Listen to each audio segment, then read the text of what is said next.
Welcome in, everybody, to Fantasy Pros. This is the Fantasy Football Podcast. It is me, Joe Pisapia, and today we're going to take a look at some sleepers. Shh, don't tell anybody, because the draft is in, well, basically a couple hours from now, just about.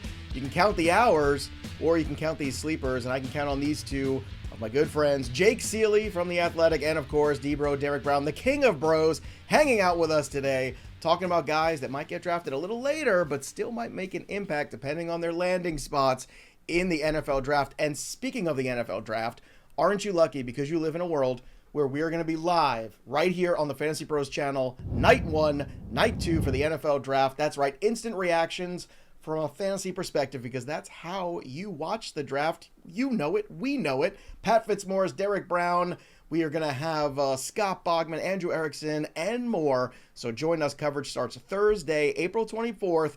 That's right, 7:30 p.m. Eastern, right here on the Fantasy Pros YouTube channel. So make sure you head over to youtube.com/fantasypros, or you know how to use the apps, and just make sure you subscribe to the channel. Make sure you ring the bell till it goes ding, and make us your second screen experience for the NFL draft, or better yet, your first screen experience. Put Rich Eisen and those guys in the little screen. Put us on the big TV, right, Jake Ciely? Because if you're talking about sex appeal, you're talking about Derek Brown. That's what I say. I was like, knew you weren't coming to me on that one. I was actually surprised. On the sex appeal, no, it's all Derek Brown. You said friends and then said Jake Ciely, and I'm like, wait, that doesn't even sound right. It's not. It's not. And look, you're outnumbered here. It's 2-1 on the bald scale. So unless you're going to shave that pretty hair of yours, we're going to be the two. I wore a hat the last 3 episodes too, and I know that wasn't intentional. I don't even know why. Sure, Derek, you wore a hat the last couple episodes, and just so happens he doesn't wear one when he's with you and me today. Isn't that curious?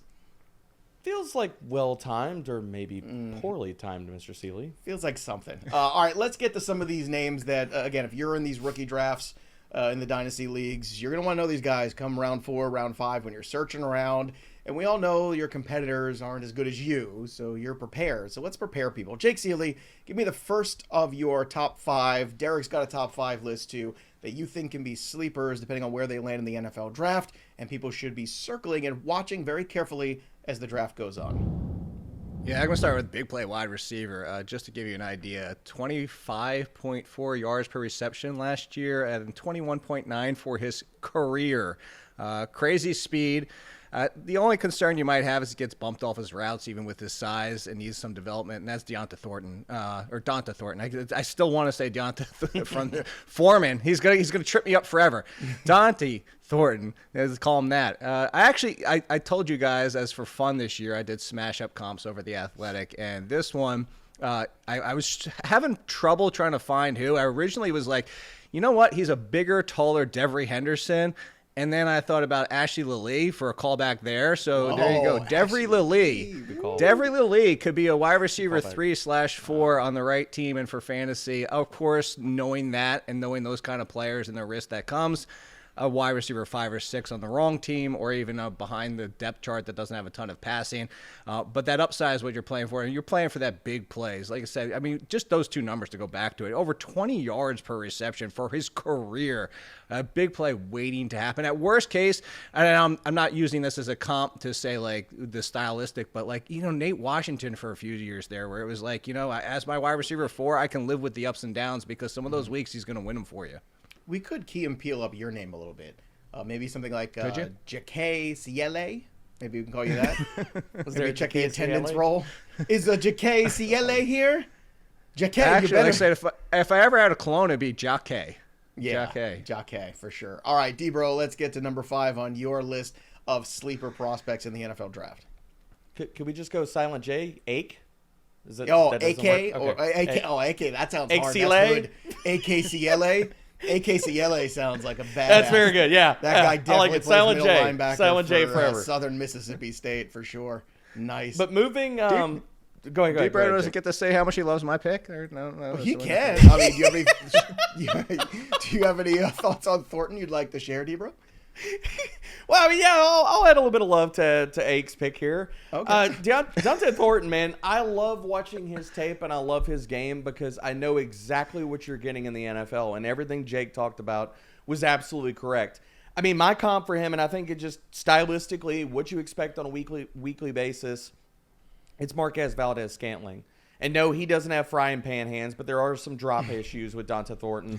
But, dude, it's just speed, field stretching for days, like straight line speed, get him to run go routes, crossers, deep overs. Like, we're going to get big plays. Like, I have said through and through, send him to freaking Seattle and let Clint Kubiak try to turn him into Rashid Shaheed 2.0, and we are off to running, man.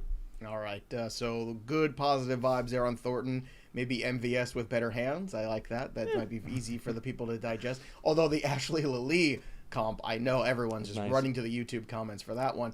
Let's get to the next guy on your list here. Number 5, D-Bro. Walk us through. Dude, I got to talk about Tahj Brooks here. I love Tahj Brooks, and I hate the fact that Tahj Brooks is coming out in this class that's so deep at running back, because if he would have come out last year, he would have been a top 3, top 5 guy in that class. But looking at this running back class, he's getting pushed down the board. And I understand it. Like, I mean, he's not inside my top 12 running backs, but he's inside my top 16. As a guy that he reminds me, and people are going to hear this comp and they're going to think of the last 2 years and the disappointment, and they're not going to remember his rookie season, which was awesome. Tahj Brooks reminds me so much of Dameon Pierce. Bowling ball back, strong, underrated as a pass catcher, and he can gobble up volume for days. I mean, dude, he had 24 or more carries in 82% of his games last year, and running behind a putrid Texas Tech offensive line, which is 52nd in run blocking grade, hurt him, because a lot of times he gets the handoff, there's a guy in the backfield, and there's no hole to be found, so he's having to create something out of nothing. So Tahj Brooks, I think he's an underrated player, and he could break tackles. He could be a 3-down running back. If he were to end up having a Dameon Pierce, James Robinson type of rookie season, although he probably goes in, say, the 5th round. So, again, maybe a Tyler Algier type of rookie season, I'm not going to be surprised at all, man. Well, Jake, in an era where we go through so many running backs in a season with the elongated season, is Brooks somebody that you have your eye on too? I feel like I'm the lowest on Brooks, and I think it's more because of last year. Like, I agree with D-Bro. I almost feel like I lost my appeal for Brooks this past year. I didn't like how much he waited at times. Like, he almost had too much patience, if that's a thing. And I worry that, like, his passing game involvement is just so much dump offs versus actually running routes. So it's not that I don't like Brooks. It's just I don't see it. Like, I'll give you the lower end of Chase Brown in a timeshare, or Kamani Vidal. Like, I called him Chase Vidal. There you go. I'm concerned that that's just he's going to be stuck as that third option. And maybe I'm wrong. This is one where, like, I'm definitely more of the negative than the positive. Again, I'm not super negative on anybody, but I feel like I'm the only person that's kind of like, I think Brooks is kind of just a guy. It seems like a lot more people that are smart, that I respect, Fitz, D-Bro, that are in on Brooks, and I'm just not. Smart and respect? Wow. You sure? Yes. Brown? Yeah. Oh, all right. There's a lot of respect there. All right, let's get to number 4 on your list here, Jake Ciely. This is a guy here from South Carolina known as the Rocket, so let's discuss him. Yeah. And he was a Rocket. That's kind of why I have my eye on Raheim Sanders. Actually, similar to D-Bro, if this wasn't this year and this was also pre-injury, he'd probably thought of a lot higher and would have went a lot higher. Well, will go a lot higher in the draft. I think we're going to find out real quickly what the NFL thinks of him, because if he goes on day 2, that means people feel like the injuries in the past, they feel like he's the running back we remember from 2 years ago, who was thought of as a potential first rounder at one point. 6 feet tall, pushing 220 pounds, great cuts, good speed when he was healthy.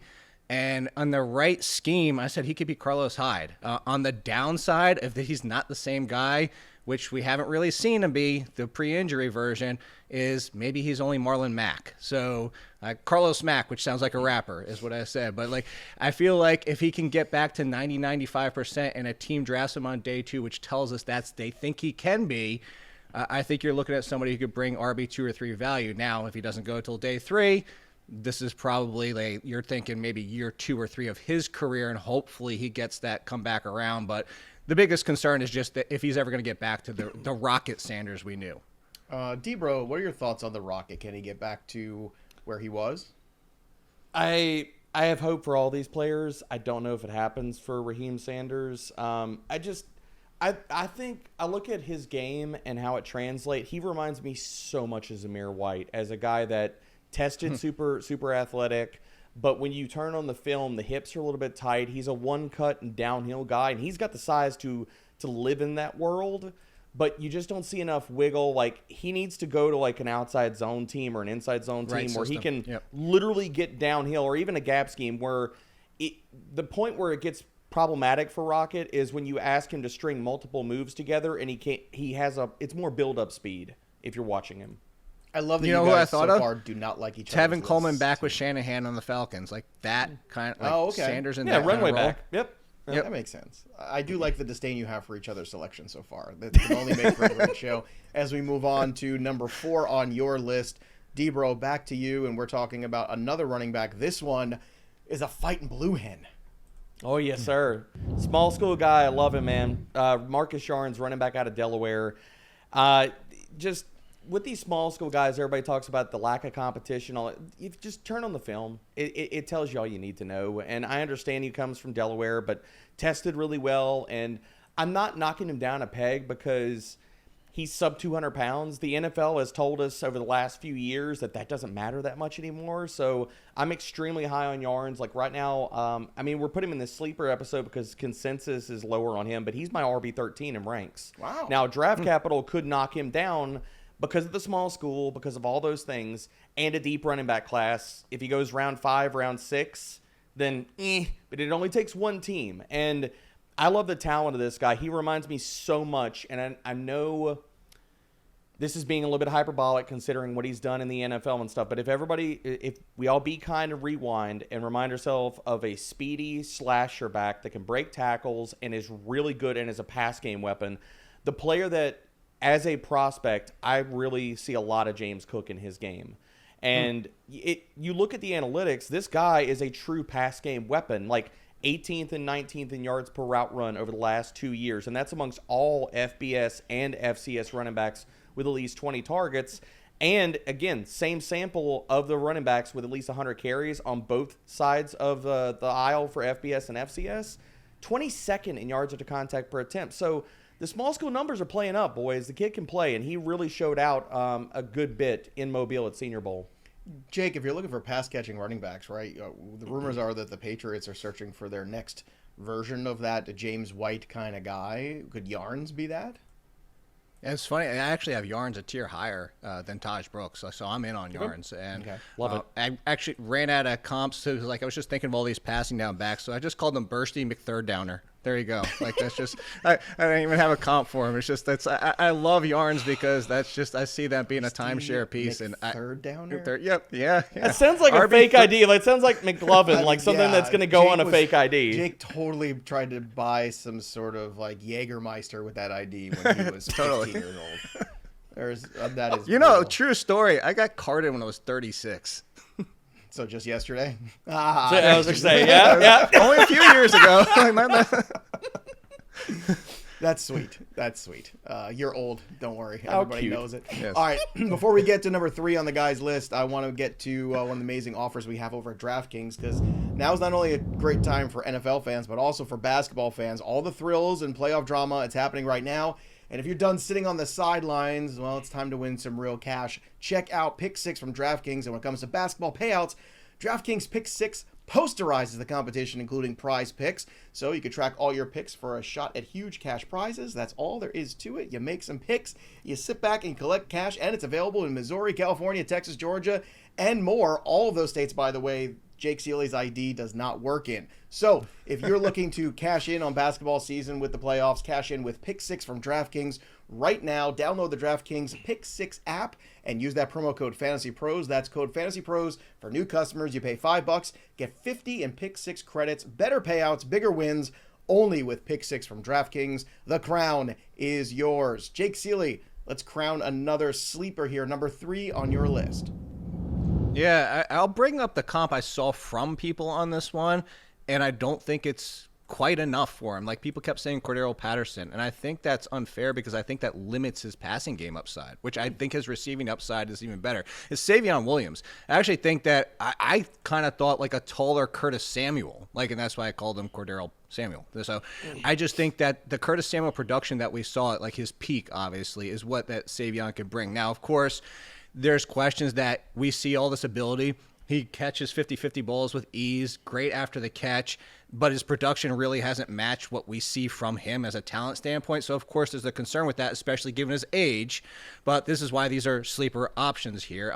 We'd love to see him a little bit more consistent on his receptions, but the athleticism, the size, the after the catch ability, the reason that Cordell Patterson comps are being made, Curtis Samuel for me, I think that's the upside where you're talking about a wide receiver 3 who could be drafted on day 3, might go on day 2, but that could be fine on the right team that wants to use him as such and use him to get the ball in his hands. And again, that's what we're talking about with a lot of these players. Find him on the right team. I think Savion Williams could be an interesting after the draft pick. So Savion, a TCU guy, he played with Hoover as his quarterback, and Hoover set a new TCU single-season record for passing yards, 39-49 for him. What did you see, curiosity, Debro, out of Savion Williams? Because obviously this was a TCU team that was not afraid to throw the football. I mean, a guy that's a Swiss Army knife, a lot of what Jake outlined. Dude, I want to see him go to, and I think the two diagrams of how you use this player is where Deebo Samuel used to be and where Deebo Samuel is now. Send him to either the 49ers or the Commanders and ask him to be the Swiss Army knife. Nothing more, nothing less. Use him on screens, use him versus zone, and just ask him to be exactly who he is.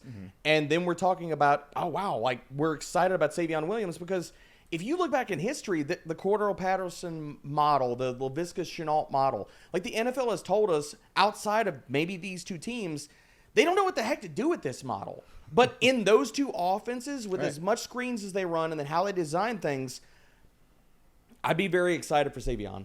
Yeah, Laviska Shenault, another guy too. Like what could have been, maybe, perhaps, with more usage or the right usage. Let's get to number 3 on your list, Derek Brown. Who is it? It is Brashard Smith, running back out of SMU. And for everybody that's coming into the rookie process and doesn't know the entirety of his tale and his path to the draft, Brashard Smith was a slot receiver at Miami for a multitude of seasons and then transfers to SMU final year, moves to running back, had no previous play at running back, even in high school, and he crushed it, guys, in his final year. 34th in breakaway percentage, top 24 in yards per route run and receiving grade. As a player that my comp for him is Javid Best. If everybody wants to, again, going back in the time machine a little bit, true pass game weapon. Like Brashard Smith, the wide receiver stuff shows up all over his tape. You can line him up in the slot, out wide. He can run a multitude of routes out of the backfield. All we need is draft capital, man. This guy is lightning in a bottle. He ran a 4.39, and it is real on his tape at the combine. I just give me round 4 draft capital, people. Please, NFL, give me that because he's my RB9. I love the talent. We just got to see a team invest in him. Best was a track and field guy, wasn't he, in the Olympics, if memory serves? I want to say. I have to go back in the Wayback Machine. Hey, the Google right now. My mind could be, go Google that while we get ready for Jake's next guy here because his brother is already established in the NFL and certainly his younger brother has a fair amount of talent, so let's talk about the littler Etienne. Yeah, and I do like Smith, by the way, so we were in agreement on that one. I like Trevor Etienne more than most. This is one kind of the opposite end of Tahj Brooks. I feel like Trevor Etienne, and it's going to take the right team. If he's drafted on day 3, I never said this, goodbye. But I think that Trevor Etienne on the right team, I kind of said that Kenneth Gainwell or Devin Singletary mishmash, so Devin Gainwell, is that it's not overly exciting. I'm like, oh my God, I gotta get Devin Singletary in all my teams. But like when he's the lead, he's kind of like that just above average player. And that almost sounds like a slight. It almost sounds like I'm coming after my own player here. But like I like his cuts. I like his speed. I like how he weaves through traffic. He doesn't have the best size. He's not an exceptional pass catcher. He's just kind of like, he's better than replacement by a decent enough margin that if he's on a team that gives him 40% of the work, hell, maybe even a lead like Singletary had for a while where it's 60% of the work, on the right team, he could have value in fantasy. Of course, like I said, if he ends up with a third option on a team, then this completely goes out the window. But I just have some hope that people saw that Etienne can be that guy. So was I correct about Javid Best as well, Debo? You were, Joey. You were. Apparently was a 100-meter champion. Broke like 10.2. He was actually competing in the 2016 Summer Olympics. I remember. So, I remember. I'll give you one. The memory still works, this? Joey. Congrats. Sometimes. One of my longest friends in high school coaches track and field, and on the same team he coached 2 Olympians who have won gold medals, by the way. But the third person on one of his teams one year was Ashton Genty, running track and field on the same team as Wow, dude. So that's how. That's cool. Yeah. Hey, I got a bunch of kids that I coach now. It's funny how many of them, like the young football kids, are just running track as part of their stuff now. Like it's like part of their routine. They run track. They play flag in the spring. They play tackle in the fall, and it's just like part of this, East Coast swing that you do. Keeps them going. Going back to Etienne, though, for a second here, D-Bro. He is 5'9", 205, or at least listed as such. He is a smaller back. Any concerns with him in terms of durability in the NFL level? No, not for me. I mean, I think that Jake hit the nail on the head here. I like Etienne, the way that he runs and stuff. I look at him as a player. He reminds me of some of the very different players, but similar thoughts of what I thought about Cody Schrader coming out last year as a player that coaches are going to love him, like in the building, and because they know what they're going to get out of him in the sense that good vision, he's maximizing every single run, and you see the acumen play up, man. Like he's not the most physically skilled and gifted guy, but every carry he gets, if there's 5 yards blocked, he's probably getting 6 or 7. So while it might not look like the highlight reel and all these different things, could he walk into a situation, there's a few injuries, and he gets a cup of coffee as a starter? My comp for him, and again, similar thoughts to Jake, was Kenneth Dixon. Okay, there you go. So some comps there for those guys. Let's get to number 2 on your list, and let's just stay in Florida. It'll be easier on our miles. Dude, I got to talk about a guy that I haven't heard talked about a lot this process, and this isn't just bringing up players that are deeper in rankings just to bring them up. But Elijhah Badger has not been discussed nearly enough. Now, we've brought him up on the NFL Draft Show, but in the consensus, and I want to put respect on his name. If I'm including Travis Hunter in my rankings, Elijhah Badger is my wide receiver 10 in this class. And wow, that's very high. If you look at his game, there's reasons for it, guys. Like, not only did he go to the combine, he tested well, but you look at how his college career unfolded. He goes to Arizona State in 2022, 2023. He's an underneath weapon, and he's really stinking good at it. Like in 2022, 3rd amongst all wide receivers in missed tackles force. 2023, 13th in yak per reception, 7th in missed tackles force. Then he transfers to Florida, and Florida says, "You're really good at all that stuff, but we're not going to play you in that role. You're going to be our field stretcher. So good luck with that." And he goes out and he excels in it. In 2024, 14th in yards per route run, 9th in receiving grade against man coverage, 14th in yards per route run against man coverage. So he checks a ton of analytical boxes. He's played multiple roles in college and succeeded at them. He tested well. I mean, the only thing on his profile that's concerning is in 2023 he had a back injury. But for me, people are like, are the medicals going to check out? He already had proof of concept. Like, he played the 2024 season, and he was healthy. So the back injury is not even a concern. I know that he's getting mocked in a lot of places where round 5, round 6, round 7, UDFA, all that kind of stuff. I think NFL circles are going to be higher on this kid than we are in the general media consensus.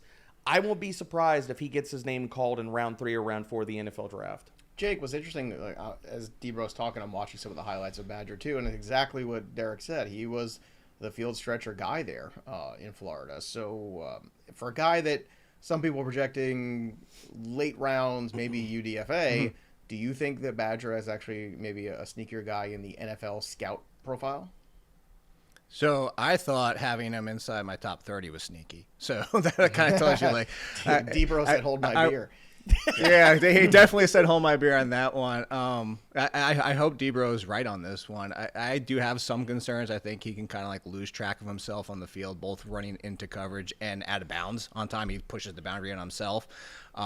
That's what my concerns were, and then body catches too often. But like kind of all the good that D-Bro said is the good. And this is how you know how drunk I was at this point of my mashups. I went with Christian Whittington with extra H's because of how he spells his name. So I have like 5 H's in his name just because after for everybody that doesn't know. Jägermeister with that fake There's a ID? ha. There's a ha in there. Yeah. There is. It's actually CHRH and then WHIH. So Christian Kirk / Jordan Whittington. I think he's in between. It sounds like D-Bro is more on the pot, like the high end of Christian Kirk, which I could see happening. Like Christian Kirk, when on the field, is productive. Christian Kirk has 1,000 yards. Jordan Whittington hasn't hit yet, but I kind of see those, and I could see him being a Whittington and never hitting. I could see him being a Kirk, so I'm kind of more in the middle. This is one I would be rooting for, though. I'd be rooting that Debro's right and I'm wrong on this one. I would love to see it. Well, we're usually just hoping that Debo's wrong, but on this kind of situation, we want him to be right. Without doubt. As much as possible you can. All right, before we get to the number one guy on each of Jake's and Debro's lists, don't forget, if you're trying to get ready for your Dynasty drafts, the Dynasty Rookie Draft Simulator is available right now, and it lets you complete a mock in just minutes with no waiting in between picks. Customize your league settings to match your league's exact format. Premium subscribers here, too, can test trade scenarios by mocking their traded draft picks. Prepare for rookie drafts and Dynasty startup drafts all in one place by using the Dynasty Rookie Draft Simulator to dominate your rookie draft today. Go to fantasypros.com/simulator. That's pretty easy to remember. All right, this is what you've been waiting for. The number one sleeper in the NFL draft for fantasy, Jake Ciely. Take it away. What's his name? What's his name? His name is Jack Bech. I actually think that he is one of the best receivers in the draft at route running. I think he has some of the best hands in the draft. I think he's immediately ready to step into the NFL and be a big slot. But I don't think that he's only limited to that. Some people, I agree, can think that he can play outside as well. The funny thing is, because of also who he is, what's the easy comp that people are making? Because you know what people do when they see Adam Thielen. I actually went further back. Unfortunately, the first player I thought of is in the same bucket. Like, as much as I just made that joke, the first player I thought of was actually Jordy Nelson. So, like, I'm in the same. So I'll give you another. KJ Osborne. Well, that's what Bodro says. He's a KJ hustle Osborne's player. a little bit He's different too. Scrappy. There you go. He's scrappy. He's a hustle player. He's scrappy. He's a tough He's guy. K-Jordy Thielen. How about that? That was the kind of like Thielen. I remember. I think I went to high school with her. K-Jordy. I think that was on that skit too. That was with Aaron. Listen, but well, perfect example though, Jake, because Adam Thielen was a undrafted guy, right? People, you know, Bech will be drafted though. Bech will be drafted. So if you're talking about landing spot for a player of his skill set, is there a team that you had in mind, or maybe two, you're saying, okay, they can get the most out of this player? Oh, you have the best. I saw Debro's eyes light up. All right, you can say one if you have. I was gonna say I had a couple that I'm kind of like, yeah, it could work, but I let Debro go because has excited. one right, specifically. Go ahead. Who's the specific one? I've got two really good landing spots. It's either Jacksonville or Chicago. Dude, he's got such a dog in him. He is going to be a clubhouse guy and would be awesome. He'd fit perfectly for both of those teams. It's off the screen here, but I have my Brian Thomas football jersey here. Or football, sorry. I don't know why I say jersey, but my football is right behind me. I kind of that Jaeger, I told you. It is. I love and hate that at the same time just because I want Brian Thomas to get 150 targets. So that's why I still can. I don't want to see Chicago happen. I'm not with you on that one. Like that, just because selfishly, I don't think they need him for what Odunze could do this year. So I was thinking, feels like the Packers honestly, him, like, to be honest, somebody to get on the field. And dude, Vrabel would love him. He would be a great Patriot, 17? dude. Like, I was gonna give him my team, but he just stopped throwing out teams. Whatever. I was gonna say Patriots, honestly, because I was going to make the joke. I mean, he is white. It's the Patriots. It's like there's this like boom, your Patriots have him, Joe. That's there what. You go. We're just gonna recreate the dynasty here. Fine by me. Right over again. If Bech could be that guy, look, all the things you're talking about when you look at the highlights, it does pop off. There's no doubt about it. I think the Thielen comp is a good one, but I think size-wise, he is a little bit closer to Jordy Nelson. I could be wrong. Just like looking at. And I like Jordy Nelson's downfield more to Bech than I do like what people will limit with Thielen. And I think Thielen was just the easy crutch comparison people made. Yeah, the Jordy Nelson one might be a little bit better there. All right, let's get to your number one guy. And this is actually one that we've given out on some of the 3-round mock drafts that we've done here on the channel. If you haven't seen any of those, go watch them on the YouTube channel. They're very entertaining and educational, and clearly we're going to get every single pick correct. That's what we always do. Every single pick on all those mock draft shows are always correct. So give us the guy that you think is a deep sleeper that really could make a fantasy impact in 2025. I think his name gets brought up some, as we've talked about. We've had him sneak into some third-round mocks, but I don't think his name is discussed nearly enough, and he's my RB6 of this class. People need to put more respect on his name, and that's DJ Giddens. He is so much fun to watch. Tested really well at the Combine. he gets into the second level of a defense and he does ridiculous things, like can absolutely put his foot in the ground and teleport 2 to 3 yards to the left or right. And he creates yards. You're just looking at the overall skill set of DJ Giddens. He goes in round 3, round 4. Plug and play, 3 down back. Last year, 6th in breakaway percentage, top 22 in both elusive rating and yards after contact per attempt. I love his skill set overall, guys. I just don't think he's discussed in the same light as all these other guys. People talking about Quinshon Judkins, RJ Harvey's getting a lot of love. You don't see enough talk about DJ Giddens, and I think because of that, I have to bring him up here as a sleeper because he's just not discussed in the same light or consistently enough as all the other top 5, top 6, top 10 running backs in this class. Well, it's tough because it is a better running back class, something we weren't used to last year, right? Last year was not the running back class of this year. There's so many names. Do you think that Giddens is just, more than anything, Jake, maybe potentially just a victim of the group that he's with, that he doesn't get this much attention?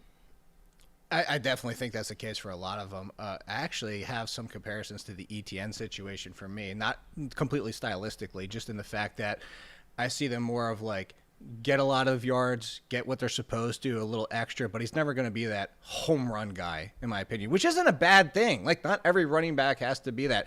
And I don't see that. I think that that's the one area he's lacking, just because of the game-breaking speed lacking a little bit, in my opinion. But again, we're like nitpicking what is a class where a lot of these guys are going to be up a tier or two earlier before, like just because of what they're in. So this one I actually didn't smash up. I just said David Montgomery, but we've seen David Montgomery be a borderline RB1 on an RB2 consistently on the right team in a timeshare, and that's where I like Giddens. I do. I don't have him quite as high, but I'm not that far behind Debro on this one. But on the wrong team in a timeshare, in a David Montgomery role, he'll fall to an RB4. So he's going to need the right team that trusts him to be a consistent timeshare, even like what Jaylen Warren has been. Yeah, landing spot means a whole lot for these guys, but these are important names to know and to monitor as you're watching the NFL draft. And of course, we know you're going to watch it here with us on Fantasy Pros. Subscribe to the YouTube channel. Join us 7:30 Eastern for draft night. Myself, Derek Brown, Andrew Erickson going to kick things off, but we've got a whole list of other analysts joining us as well. Pat Fitzmaurice, Scott Bogman. Night 2, we're going to be here as well. But as of right now, everyone's got their pick, which is kind of cool too. I've never hosted a draft where every team had their own pick in the first round. Anything could change. I imagine there will be some trades going down. We'll be here for all of it. So subscribe to the channel. Drop your comments below. I want to hear from you. Who are your favorite sleepers? Drop them in there. And don't forget to ring the bell till it goes ding for notifications. And join us live on draft night. Great stuff, gentlemen. I'm sure everybody's been taking their notes on the sleepers for the draft. That'll do it for us. But the story of the game goes on. For Derek Brown and Jake Ciely, I'm Joey P. We'll see you next time, kids. Don't forget your fake ID. That's how you get into the draft.